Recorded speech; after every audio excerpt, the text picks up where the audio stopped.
పల్నాడు జిల్లాలో వైసీపీ ఖాతా తెరవలేకపోయింది. అంతకుముందు ఎన్నికల్లో టీడీపీకి జిల్లాలో స్థానం లేకుండా వైసీపీ మొన్నటి ఎన్నికల్లో పూర్తిగా కనుమరుగైంది. దాంతో సంస్థాగతంగా పార్టీలో మార్పులు చేర్పులు ఉంటాయని అందరూ భావించారు. జిల్లా పార్టీ అధ్యక్షుడి పదవి ఒక సీనియర్ నేతకి అవకాశం ఇవ్వబోతున్నారని గట్టి ప్రచారమే జరిగింది. కానీ అధిష్టానం మాత్రం తన ఓటుని మళ్లీ పాత కాపుకే వేసింది. తిరిగి పిన్నెల్లికే పల్నాడు పార్టీ వర్గాలు అప్పచెప్పడం వెనుక జగన్ వ్యూహమేంటి? పల్నాడు జిల్లా వైసీపీ అధ్యక్షుడిగా మరోసారి మాచర్ల మాజీ ఎమ్మెల్యే పిన్నెల్లి రామకృష్ణారెడ్డిని నియమిస్తూ పార్టీ అధ్యక్షుడు జగన్ ఉత్తర్వులు జారీ చేశారు. పిన్నెల్లి రామకృష్ణారెడ్డిపై ఎన్నికల సమయంలో ఈవీఎం ధ్వంసం సహా వివిధ కేసులు నమోదయ్యాయి. దాంతో పరారైన పిన్నెల్లి చివరకు పోలీసులకు దొరికి నెల్లూరు జిల్లా జైల్లో రిమాండ్ అనుభవించి షరతులతో కూడిన బెయిల్పై బయటకొచ్చారు. జైలు నుంచి బయటకొచ్చిన తరువాత మాచర్ల రావటానికి కొన్ని కండిషన్స్ ఉండడంతో ప్రస్తుతం పిన్నెల్లి రామకృష్ణారెడ్డి నియోజకవర్గానికి దూరంగానే ఉంటున్నారు. ఈ నేపథ్యంలో పిన్నెల్లి రామకృష్ణారెడ్డికి కాకుండా మరో నేతకు వైసీపీ పల్నాడు జిల్లా అధ్యక్షుడిగా అవకాశం లభిస్తుందని అందరూ అనుకున్నారు. ప్రస్తుతం ఉన్న పరిస్థితుల్లో పిన్నెల్లి రామకృష్ణారెడ్డికి పార్టీ అధ్యక్షుడి పదవి ఇచ్చినా స్వేచ్ఛగా తిరుగుతూ పార్టీ కార్యక్రమాలు యాక్టివ్ గా నిర్వహించే పరిస్థితి లేదు.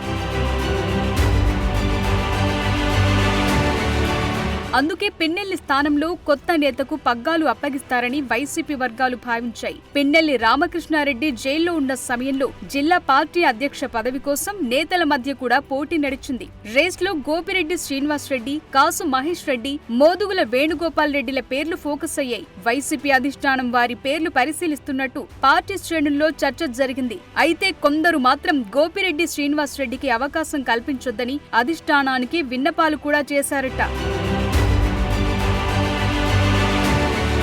ఆ క్రమంలో మోదుగుల వేణుగోపాల్ రెడ్డికి అవకాశం లభిస్తుందని పార్టీలో సీనియర్లు సైతం భావించారు. వేణుగోపాల్ రెడ్డికి అధ్యక్ష పదవితో పాటు మాచర్ల ఇన్ఛార్జ్ బాధ్యతలు కూడా ఇచ్చే అవకాశం ఉన్నట్లు చర్చ నడిచింది. దానికి కారణం పిన్నెల్లి రామకృష్ణారెడ్డి మాచర్లలో స్వేచ్ఛగా తిరిగే పరిస్థితులు లేకపోవటమే అని, అదేగాక నియోజకవర్గంలో పిన్నెల్లి రామకృష్ణారెడ్డిపై వ్యతిరేకత విపరీతంగా పెరిగిపోయినట్లు టాక్ నడిచింది.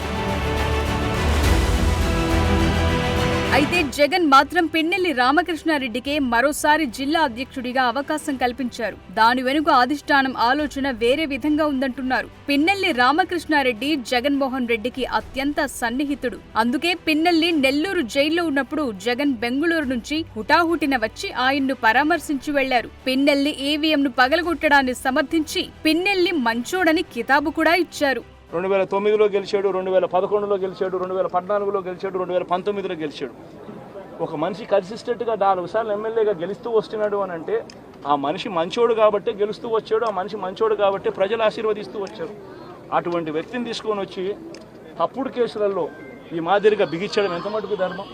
జగన్ తో అంత సాన్నిహిత్యమున్న పిన్నెల్లి ముందు నుంచి ఆయనతోనే ఉన్నారు. జగన్ కోసం 2012లో కాంగ్రెస్ కు ఎమ్మెల్యే పదవికి రాజీనామా చేసి ఉప ఎన్నికల్లో గెలిచారు. అత్యధిక సార్లు పార్టీ తరపున ఎమ్మెల్యేగా గెలిచిన నాయకుడిగా కూడా పిన్నెల్లికి ముద్ర ఉంది. ప్రస్తుత పరిస్థితుల్లో పిన్నెల్లి రామకృష్ణారెడ్డిని మార్చి మరొకరికి అవకాశం ఇస్తే ఓడిపోయారు కాబట్టి మార్పులు చేశారన్న ప్రచారంతో పార్టీ మరింత డ్యామేజ్ అవుతుందని జగన్ భావిస్తున్నారట. అదే కాక పిన్నెల్లి కూడా జగన్ ను అధ్యక్ష పదవిలో కొనసాగించమని వేడుకున్నట్లు ప్రచారం జరుగుతోంది. లేకపోతే పర్యవసానాలు తీవ్రంగా ఉంటాయని ఆ ఫ్యాక్షన్ లీడర్ వార్నింగ్ కూడా ఇచ్చారంటున్నారు. పిన్నెల్లి రామకృష్ణారెడ్డి కాకుండా మరో నేతకు అవకాశం ఇచ్చినా ప్రస్తుతానికైతే వైసీపీకి చేకూరే ప్రయోజనమేదీ లేదు. అందుకే కొంతకాలం పిన్నెల్లి రామకృష్ణారెడ్డిని అధ్యక్షుడిగా కొనసాగించి తరువాత పరిస్థితులను బట్టి మార్పులు చేర్పుల గురించి ఆలోచించొచ్చని జగన్ లెక్కలు వేసుకుంటున్నట్లు చెప్తున్నారు. అదే కాక ఇప్పటికిప్పుడు పిన్నెల్లిని పక్కన పెడితే ఆయన పార్టీకి దూరమయ్యే అవకాశం ఉందని, ప్రస్తుత పరిస్థితుల్లో ఉన్న నాయకుల్ని కూడా దూరం చేసుకుంటే కష్టమని జగన్ ఆయనకే అవకాశం ఇచ్చారని అంటున్నారు.